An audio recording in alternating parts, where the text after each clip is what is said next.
Hello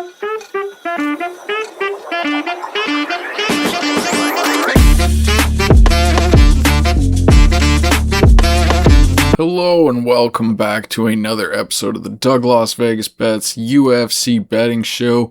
This week we're back to the numbered cards as the middleweight title's on the line between the undefeated Khamzat Chimaev and fierce rival Sean Strickland.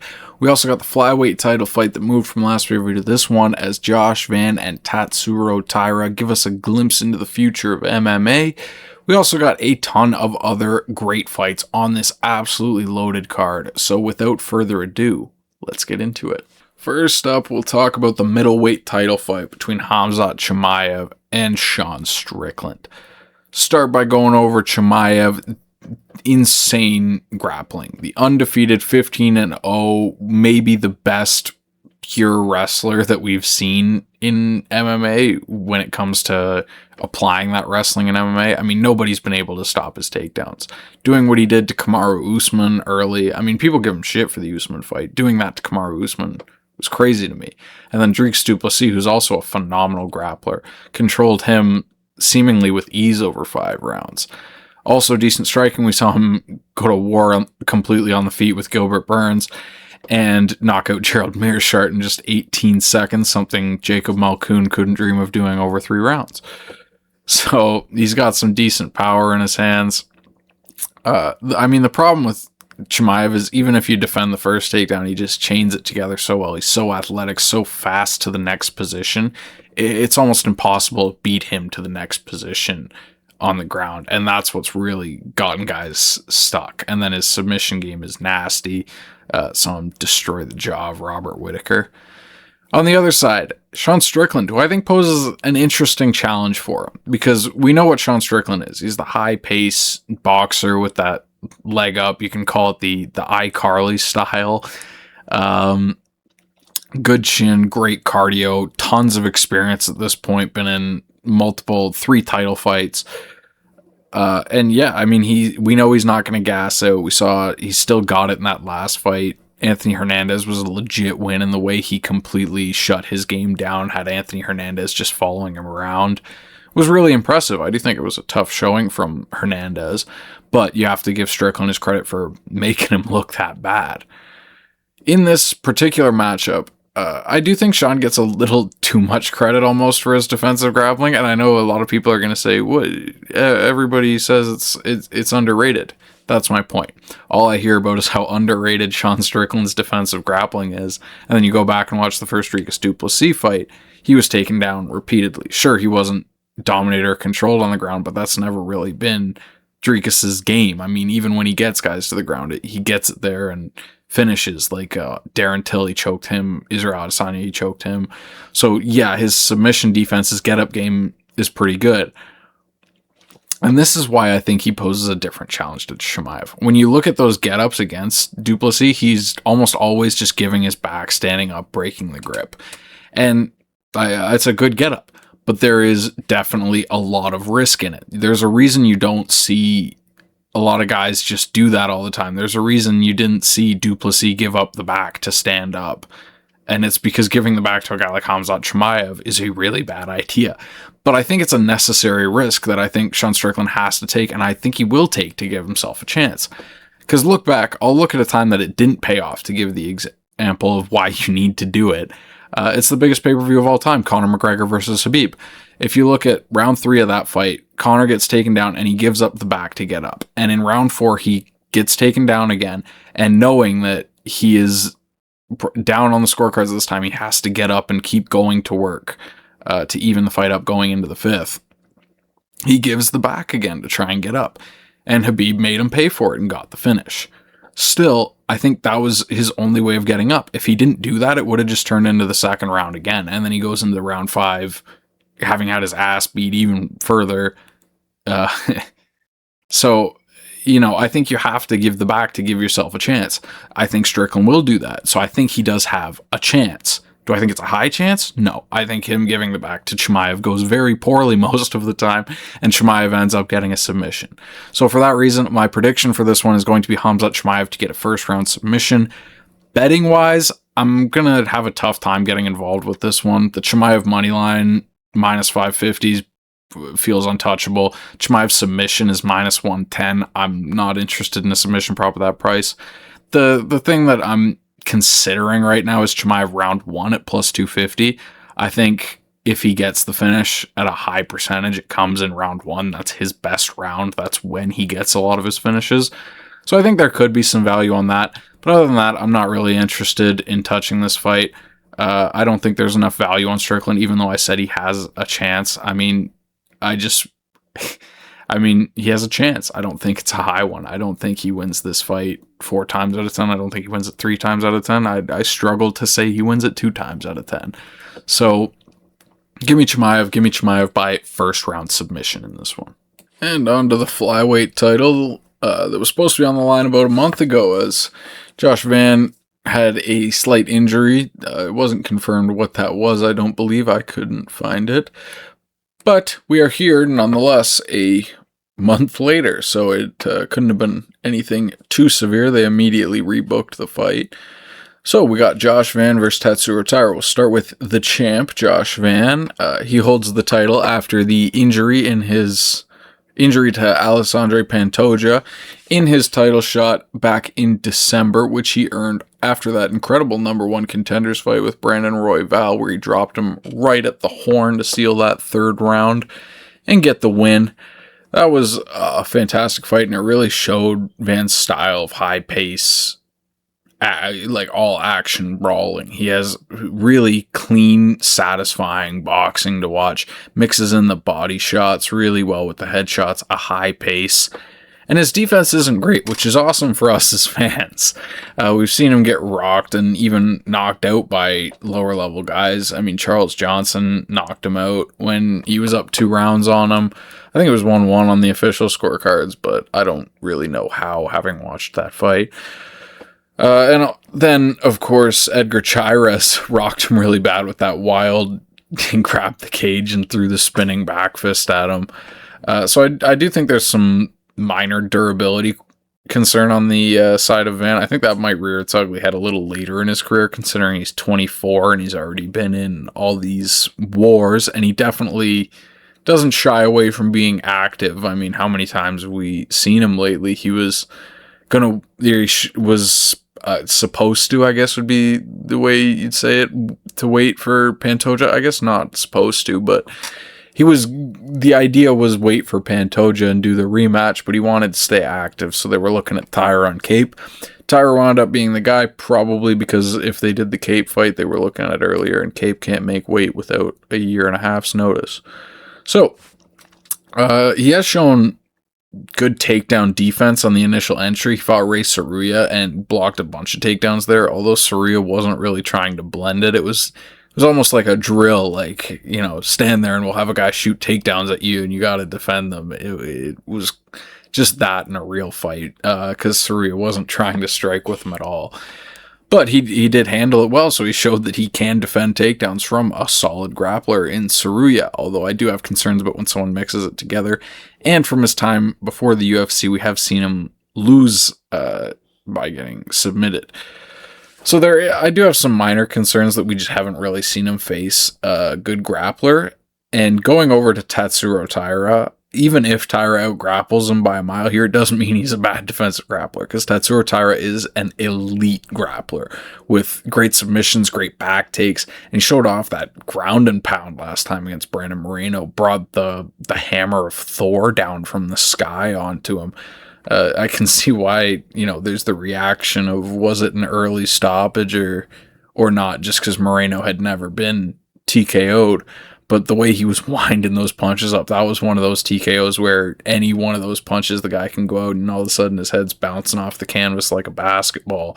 So I think the ref probably saved Moreno some trouble there. And that goes into my next point. Taira's known for the grappling. I could go all day about how cool his grappling is, how he's not one of these guys that just sits in mount or sits on the back and controls all around. He will sacrifice position for submission. He'll go for arm bars from the back. He'll go for triangle chokes from mount. He'll do all this stuff. But his striking's evolved a lot. And I think he's quietly developed into something of a power puncher in the flyweight division. I mean, we saw him finish Carlos Hernandez, who hadn't really he hasn't been knocked out a whole bunch of times. Decently durable guy. And then we saw him drop Hyun-Sung Park on the feet before finishing him. And then we saw him wind up that nasty ground and pound on Brandon Moreno and get the TKO there. I think Taira's getting some real serious power in his hands, and he's just 26 years old, so it makes sense. I mean, we see guys grow into the power all the time. We saw Ilia Topuria was a submission guy for so long until he fell in love with the knockout life, started dropping guys with the right hand. I'm not saying Tatsuro Taira's Ilia Topuria here. I probably need to relax on that. But if the guy grows into having power in that right hand like it looks like he has to go with the grappling, that's dangerous. And that's why I'm going to pick Taira here. I think he's just the way more dangerous guy. I think there can be moments where Van lights him up on the feet, but I think Taira's evolving there just as much as Van's evolving on the ground, if not more. And we've seen him test it on the feet. We've seen him survive. He hasn't been finished there. He did go all 5 rounds with Brandon Royval, so it's not like he wilts under pressure of a volume guy, even though we saw Van beat Royval and Royval beat Taira. I think the learning experience of that Royval fight and the things that he showed in that fight can translate to this one well to help him keep it competitive on the feet. And then he's got that power in his hand, and we've seen Van cracked and rocked a couple times. So I think it's really possible that even if he doesn't have grappling success, he winds up hitting him with a right hand and then ends up on top on the ground, jumping on a submission. A finish here could happen really fast for Tatsuro Taira, and I think it would take a lot of build up for Josh Van to get a finish here. And I also think if you go to decision, then you've probably had at least a couple rounds of Taira controlling on the ground. If it's a pure striking match for 5 rounds, then someone's probably going down here. It's probably Taira in that case. So if you're going to decision, I think he has a good chance. And if it's inside the distance, I think he's a lot more likely to finish this fight. So right now, I am going to pick Tatsuro Taira. With all the odds and stuff factoring in, I'm going to pick him by KO. I do think it's probably more likely he gets the submission, but I'm looking at the KO at plus 725, and I think it's very possible that he catches him on the feet or goes to the ground and pound like he did against Moreno. I think the knockout's a real live path to victory for Taira here. So for my prediction, I'll lock in Tatsuro Taira by round 2 knockout. Here we got a high stakes one at heavyweight as top contenders Alexander Volkov and Waldo Cortes-Acosta square off. We'll start with Volkov, the veteran, 37 years old, been around forever, going all the way back to his days at Bellator. He is a big guy, even for heavyweight, very tall, very long, and he uses those attributes well. He does well to teep kick to the stomach, do long straight punches. He's very good at range kickboxing, and his grappling has definitely evolved over the years, going from seeing him get taken down by Curtis Blades over and over 5 rounds to seeing him submit Tai Tuivasa and hit sweeps on Jailton Almeida and use his grappling to, I'm going to say, beat Cyril Gane. I bet Cyril Gane by decision in that fight, and I have no idea how he got the decision. Volkov beat him that night. So yeah, we've seen a lot of really good stuff from Volkov. I think he's still at the top of his game. This is still a top heavyweight that is a force to be reckoned with. And Waldo Cortes-Acosta, he's kind of burst onto the scene with a good stretch of wins here. Most recently, the TKO of Derek Lewis. Also has the win over Shmil Gaziv. Had the close fight with Sergey Spivak. I thought Spivak won that one, but I think Spivak's better than most people give him credit for anyways, so I'm not going to hold that against Waldo too much. Solid boxing. He's definitely improved the volume issues that I would say he had early when he was fighting guys like Andrei Arlovsky, and he was too busy salsa dancing to separate himself in the decision.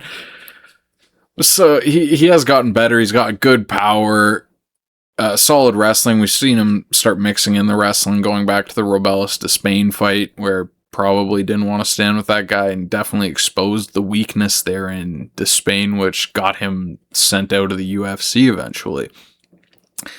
Overall in this matchup, though, I think Volkov's just on another level. Volkov has all the physical advantages. I don't think Cortes-Acosta is fast enough or tricky enough to get on the inside, beat Volkov. I don't think he has a grappling advantage if Jailton Almeida is not holding you down. I have a really hard time seeing Waldo Cortes-Acosta have a bunch of grappling success against you. So I just give Volkov the advantage across the board. I'm going to pick him to win a decision because Cortes-Acosta has proven to be relatively durable during his time in MMA. So give me Alexander Volkov to win a decision in this one. Next, we'll go to the welterweights looking for bounce backs as both of them are coming off losses to top guys up in the title picture. Sean Brady takes on Joaquin Buckley. So we'll start with Sean Brady, the phenomenal grappler. Came in on a fantastic run with submission wins over guys like Calvin Gastelum, Leon Edwards, a decision win over former title challenger Gilbert Burns earlier in his losing streak. He was still looking pretty good back then. He did lose his last fight to Michael Morales. He was absolutely dominated and knocked out. We had Morales in that fight as the underdog best bet of the week. That week, I was surprised Morales was an underdog. I think he's a physical freak with a well-rounded skill set. But I think that also shows how much respect Sean Brady has, how dominant his grappling is. Coming off that Leon Edwards fight, it was like, oh, wow, this guy just did that to a former champ in Leon Edwards. And Leon Edwards can grapple. We saw Leon Edwards hop on the back of Carlos Prates. So, I think Sean Brady is still one of the premier grapplers in this division. On the feet, he definitely has his weaknesses. He's not a great striker. I think he has decent boxing. It's nothing special, but the guy isn't a complete bum on the feet just because Michael Morales ran through him. Michael Morales is a phenom. So on the other side, we got Joaquin Buckley. He is coming in off a decision loss where he was absolutely dominated in the grappling by an older Kamaru Usman coming in off a 2-year layoff.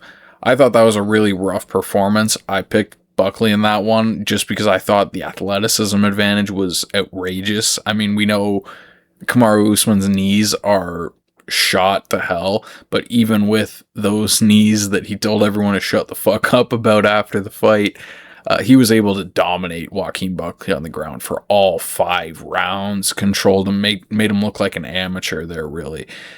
We didn't even get to see much of Buckley's striking in that one, but we have also, up at 185 more, we saw him outstruck a few times, and against Stephen Wonderboy Thompson. I think Buckley's a fantastic athlete with serious power in his hands, but I also think it's really easy to discredit the run he was on before the Usman fight, considering he had retirement home matchmaking. I mean, he fought Colby on 2 or 3 weeks notice or something off a huge layoff. Colby hasn't fought since, so Colby was basically retired, hopped off the couch, got beat up by Buckley and went back to the couch, and Covington still took him down a few times there. Wonderboy he still looked good. He still had a great fight against Gabriel Bonfim, but he was up 2-0 on Joaquin Buckley before, again, that athleticism. He just exploded in and knocked him out. So, I think that's what Buckley is, an explosive athlete with a chance at a knockout. But I don't think it's going to go well in this matchup. I don't think he's had the time to take that step on the ground, up on the ground that you need to take to go from getting absolutely dominated over 5 rounds to being able to stop Sean Brady. So what my pick boils down to in this one is Buckley is not Michael Morales. Buckley is not close to Michael Morales in terms of on the ground, in terms of on striking, in terms of anything. So we're getting Sean Brady at a bit more of a price. The money line's come down, but Sean Brady at minus 150 here when he was like minus 130 to Michael Morales. Oh my God. So I think Sean Brady's playable on the money line here. I think he can win by decision. I think he can get a submission too. I do think there's the outside chance that Buckley cracks him and he just goes down because Brady hasn't shown the best chin, the best defense. So if they are striking, if Buckley can force striking exchanges, he's obviously live to land that knockout. But I think if they go to decision, I think the majority of the times this plays out, Brady is going to get his grappling going, get on top, and dominate like the Leon Edwards matchup. So give me Sean Brady here. Give me him by decision, but I am eyeing up that money line. Here we got the veteran lightweight squaring off to open the main card, and what is just can only be described as a fun fight. King Green, sorry, I almost called him Bobby. His name is King Green. Takes on Jeremy Stevens here. And we've seen Jeremy bounced in and out of the UFC. He's back again. We know he's the real hardest hitting 145er from back in the Conor McGregor days. Who the fuck is that guy? That was about Jeremy Stephens. I think we all remember that. He's most recently been over in BKFC fighting Mike Perry. Came back for the Mason Jones fight. I think that was pretty short notice. But he's back again to take on King Green. King Green's coming off a win over a real MMA prospect in Daniel Zellhuber, who I don't know if he's much of a real prospect after what Bobby Green did to him. King Green, sorry. I'm giving up on that. I might just call him Bobby the rest of the time. Anyways, we'll get into this. Bobby's got that hands down, high volume boxing style. He's talking the whole time. He's really hard to hit, rolls really well with the shoulder, and he's got solid wrestling in the back pocket too. We saw him out wrestle and submit Tony Ferguson, even though that was when Tony was well past it.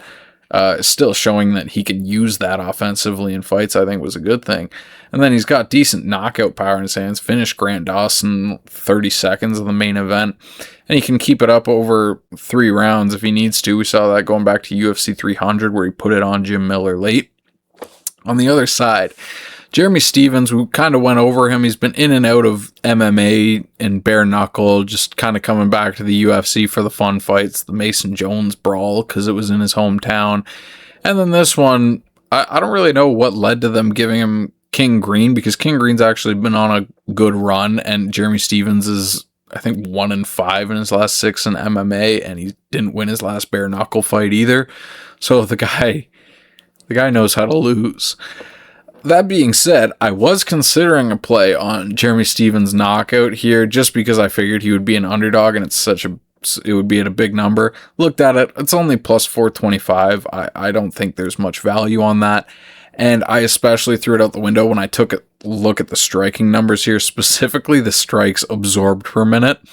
So Bobby Green absorbing 1.25 and Jeremy Stephens absorbing 14.42 strikes per minute over his last 5 fights. Yeah, I think Bobby Green is going to keep peppering Jeremy Stephens. Jeremy Stephens might have a moment where he catches him and drops him or something, but I just think the volume, the pace, the experience, the consistency of Bobby Green gives him a massive advantage in this matchup.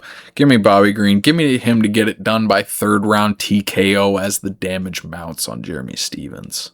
All right, the featured prelim here as the UFC continues to push Ateba Gautier in bigger spots on the card, although not against tougher opponents. We'll go over Gautier first as he's taking on Ozzy Diaz here. He is the 24-year-old massive middleweight prospect. He's 4-0 in the UFC. Received comparisons to a smaller Francis Ngannou, and that tells you everything you need to know. Huge power punching, very aggressive boxing combinations. Knocked out his first 3 opponents in the first round with relative ease. Was taken to a decision his last fight by Andre Pulev after knocking him down a few times early in the first. But Pulev stayed on the outside and maybe showed a bit of weakness, a bit of greenness in Gautier's game when he gets dragged out. So I think the UFC is a little scared to push him against tougher competition until he gets tested more. Hence why he's taking on Ozzy Diaz here. Ozzy Diaz, a fine fighter. He's 1-1 in the UFC. I think he should be 0-2 personally. Close fight with Djorden Santos his last time out, where the judges all gave him rounds 2 and 3. I thought round 2 could have gone to Santos. Not that important. In his debut, he was knocked out in the first round by Zhang Minyang. He's got solid volume striking when he gets going. He doesn't have great defense. He'll definitely take one to give one, just kind of starting a brawl. And with that, I think that style is horrible for this matchup. I think if Gautier lands a couple, it's going to be lights out, night. And with that, that's my pick. Gautier first round knockout. I think you got to develop him, but you got to teach him these lessons in some harder fights. Let him learn these lessons in a loss if he has to. I don't know how much more we're gaining from throwing him in there with these bottom tier unranked guys. This is a sick prelim matchup at welterweight here. I think all the hardcores are excited for this one, as we've got Joel El Phenomeno Álvarez taking on Yaroslav Amosov. We'll start with Álvarez. He's made the move up to 170. Had kind of a disappointing win over Vicente Luque, I'll call it, just because he didn't get the finish. It was the first time he hasn't got a finish. The guy is nasty. He has dangerous submission game, particularly that nice Darce choke. He uses his long arms to sink in, and he has fantastic striking. He's very powerful. He's a big guy, even having moved up. He's 6'3". That's a big welterweight. I don't know how he was making lightweight without cutting his leg off. I don't know how I ask that about too many guys. I should just stop. But Álvarez is a dangerous finisher, of course, on the feet. Powerful, uses his rangy weapons well, knows when to turn it up, went and put that flying knee on Jakar Close, and then TKO'd him while holding his head into a choke position.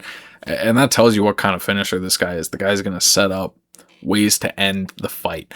The hole in his game has been his takedown defense. It's been pretty atrocious over his UFC career, getting taken down repeatedly, even early in his career by the lower level guys. He was getting taken down before he would get the submissions.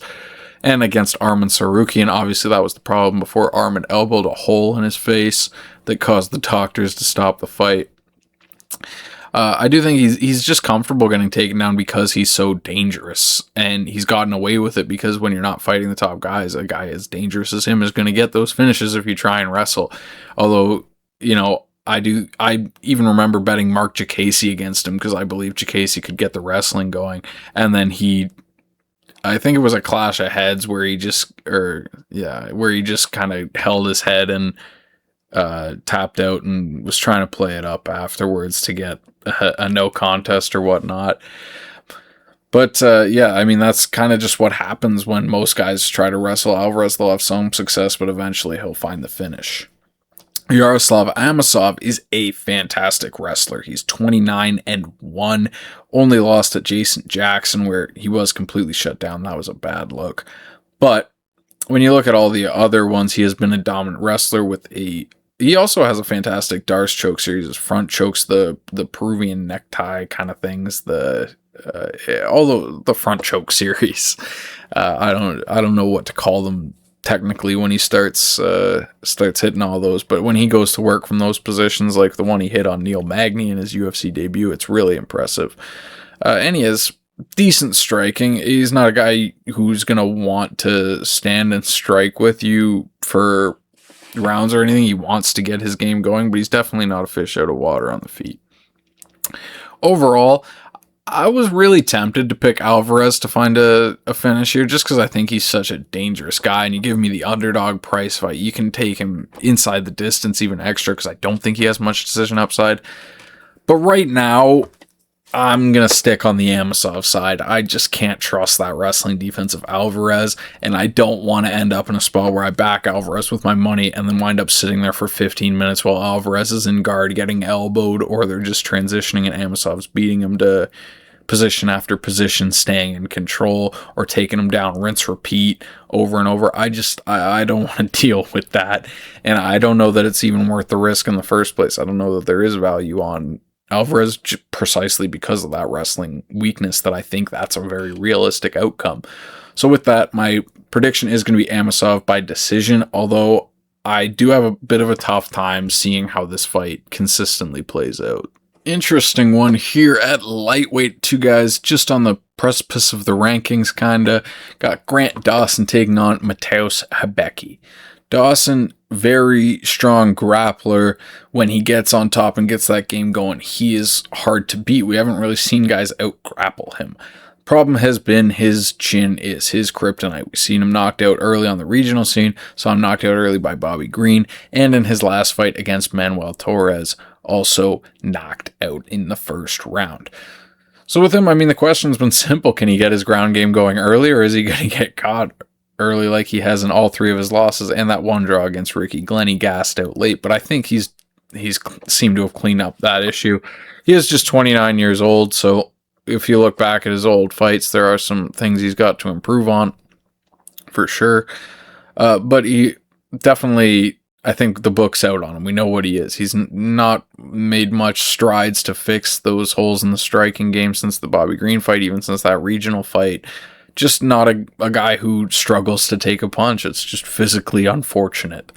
On the other side, Mateusz Rebecki, he is just kind of a ball of muscle and high aggressive pace.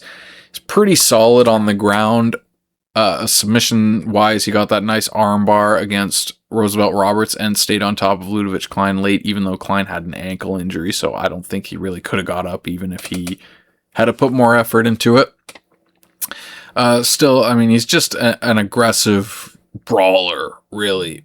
The technique on the feet is lacking, but he's so tough and pushes such a high pace that it causes guys a lot of problems.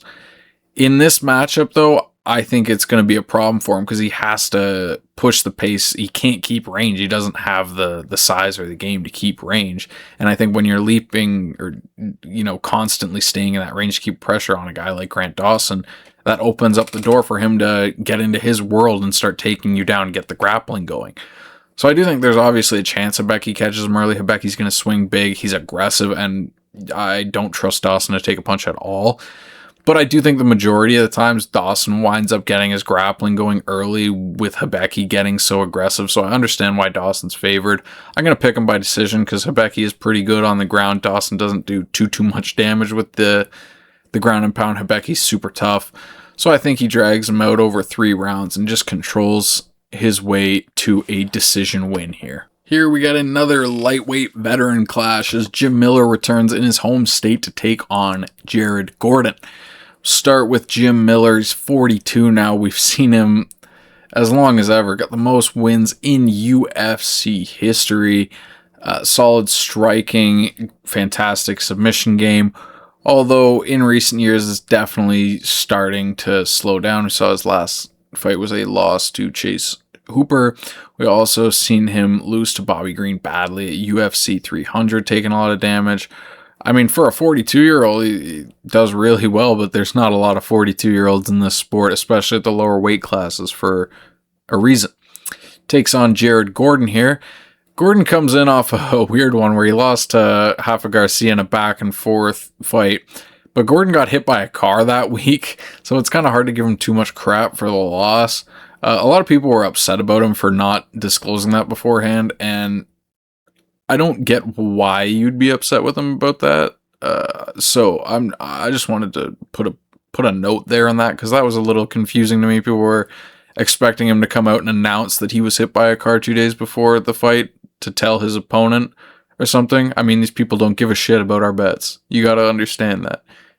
Jared Gordon didn't care if you were putting him in your parlay. He wanted to go fight, make money for his family, and win. So just if you're one of the people giving him shit, I just wanted to leave that note there. I think that's a very obvious point to make. Still, over his career, he's been a reliable, lightweight, well-rounded guy. Good boxing, good grappling skills. I had some concerns about his chin, especially after fights like the Charles Oliveira fight. But I think he's done well to dispel those concerns. Had some good, tough back-and-forth performances. Should have cashed my bet on Jared Gordon by decision against Paddy Pimblett. That one still haunts my nightmares as one of the worst times I've ever been robbed. So yeah, I like Jared Gordon. I like Jared Gordon here. He's 5 years younger. Jim Miller's 42 years old, coming off over a year layoff. I have a hard time picking him against a solid level opponent like Jared Gordon here. So I think Jared Gordon gets this one done by decision. A finish wouldn't shock me. I think his money line's a solid parlay piece here at minus 280. Fun one here at middleweight as we've got a clash of strikers, but I do think there's a chance some grappling gets mixed in here as Roman Kopylov takes on Marco Tulio. We'll start with Kopylov. He is a lightning fast kickboxer, super fast kicks to the body. Good hands. We've seen him knock out guys like Chris Curtis late in the 3rd round. Slams that body kick when he's in open stance with guys. Had the nice head kick knockout over Claudio Ribeiro too. Also decent grappling. I think he gets like, I'm labeling him a kickboxer, and I think a lot of people label him as a pure kickboxer, especially going back to that Anthony Hernandez fight where he was put through the washing machine and choked out. But Hernandez does that to a lot of guys. Hernandez did that to Roman Dolidze, who is a grappler. He out-grapples a lot of guys. He almost out-grappled Christian Leroy Duncan, who just beat Marco Tulio. So, you know, Hernandez is going to do this to people. And then we saw Roman Kopylov respond by using his grappling to get a win over another kickboxer in Cesar Almeida. So we've seen that when he has the grappling advantage, Kopylov's definitely not afraid to mix in the takedowns, and he has the background to do it. On the other side, Tulio's a really fun striker. He's really aggressive. He's got good knockout power, and he has some good wins under his belt. You go back, he's got the win over Yusri Belgarwi on the Contender Series that got him signed.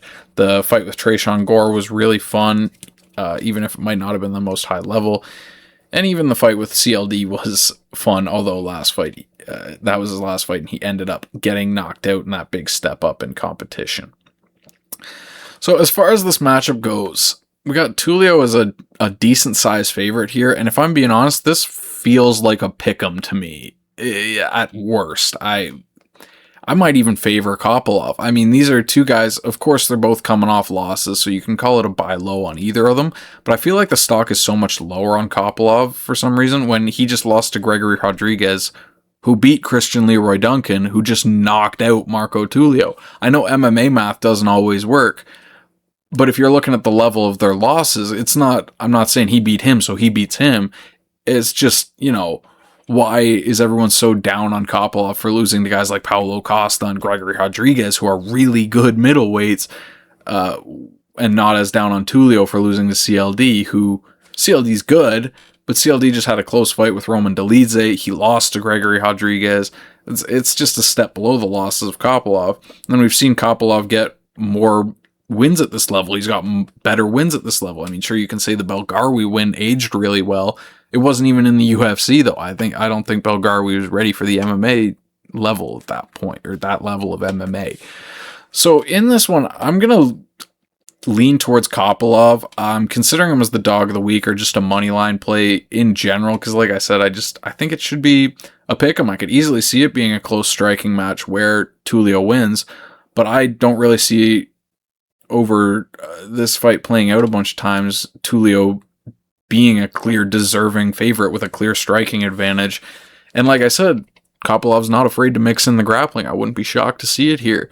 So give me Roman Kopylov. Give me him to get it done by decision. Down to the featherweights here as Pat Sabatini takes on William Gomis in a good clash of styles. We'll start with Sabatini here. An elite grappler, tremendous control game, really strong submissions. We saw him submit Jonathan Pierce, who's a really good grappler, and then he's controlled other high-level dangerous guys like Joe Anderson Brito and Chepe Mariscal recently. Problem has been his chin. His striking defense is super concerning. I mean, even going back to fights like the Jamal Emmers fight, he got dropped on the feet quickly there. He got knocked out by Diego Lopez, and most concerningly, the early knockout loss to Damon Jackson.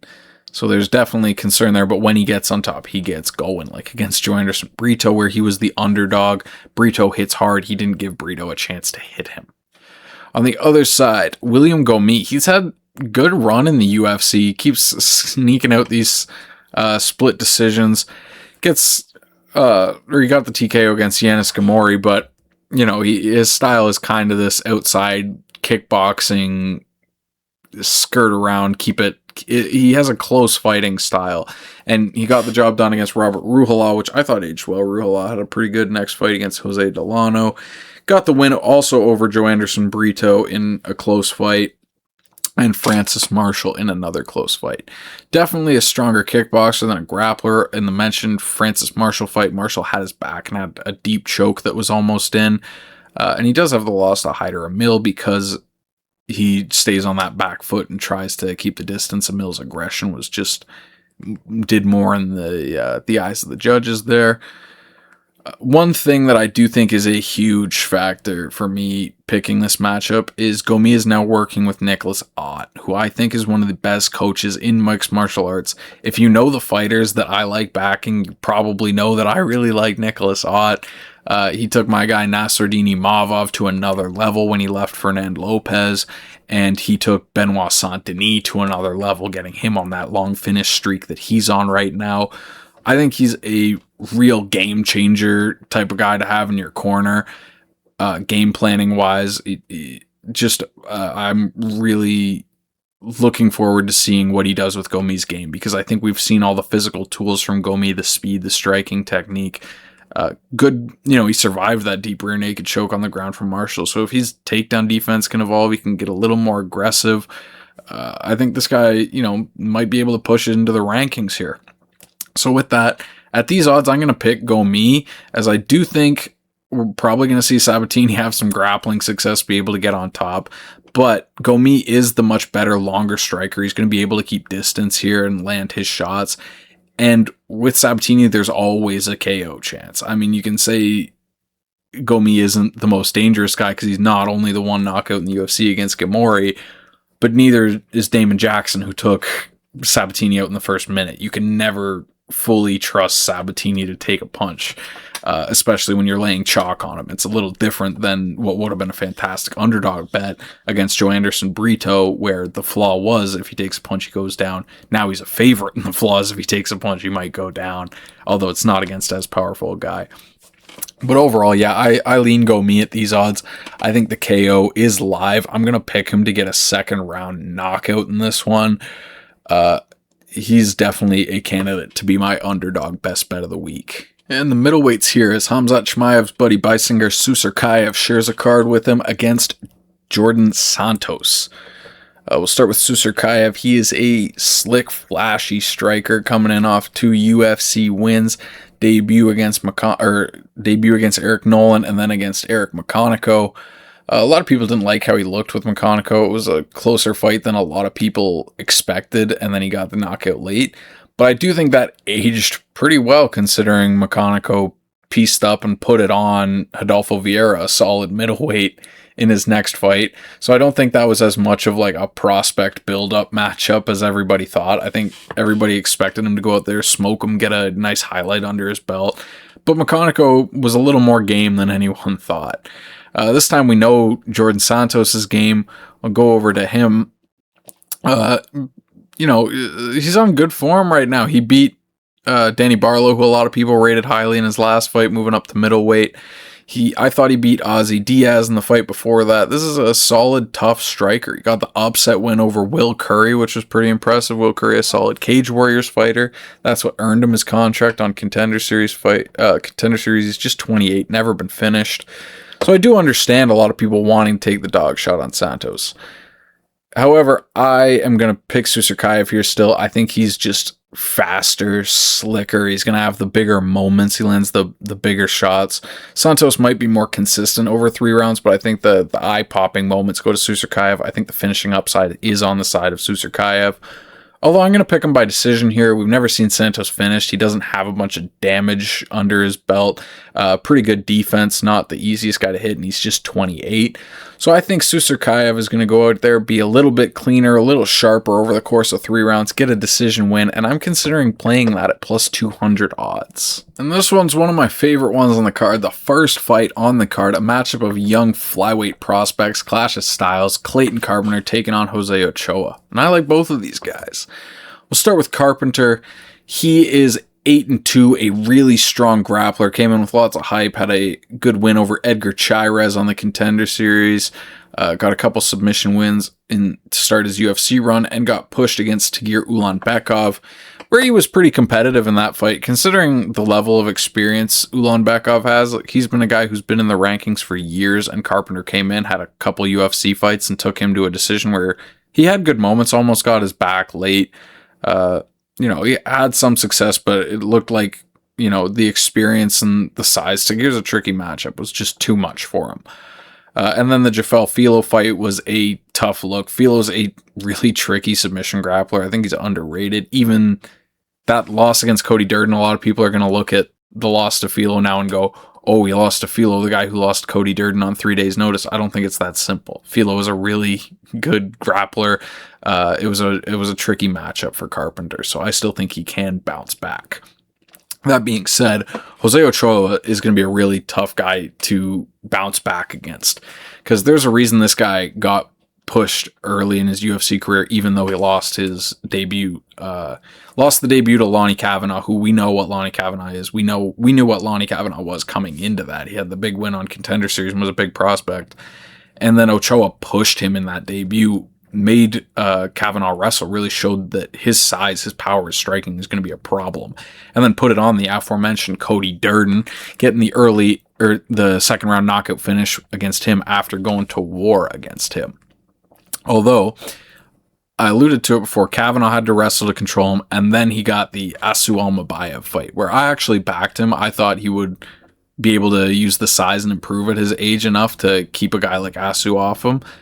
I was definitely underrating Asu's control ability, because Asu went in there and controlled him cleanly for 3 rounds, dominated the matchup, and set Ochoa back. So both guys are looking to bounce back here. And with Carpenter being the underdog and this being this is his best stylistic matchup in the last few, I'm heavily leaning that way. I'm not going to come out and say, I'm locking in a bet on Carpenter as the underdog here for sure, but I'm heavily considering that. I want to do some more tape on this one, but I think Carpenter is a good enough control grappler to at least, have not maybe the Asu Almabayev type performance, but if he can stay safe enough on the feet, use his defensive striking, and then control him for 2 rounds, I think it's very possible. I also think he could find a submission. He's a very good submission grappler, but I do think it's more likely he gets a decision if he wins the fight.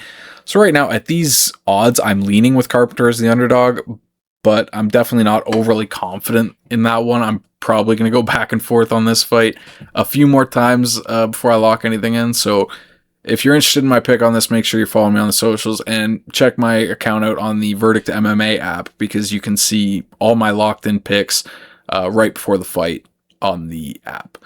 So make sure to follow me on there. Same as everywhere else, it's Doug Las Vegas Bets. But yeah, I am currently leaning Carpenter pretty heavily in this one. Not 100% sure it's going to stay my pick, that one. And that'll do it for my picks for the entire UFC 328 card.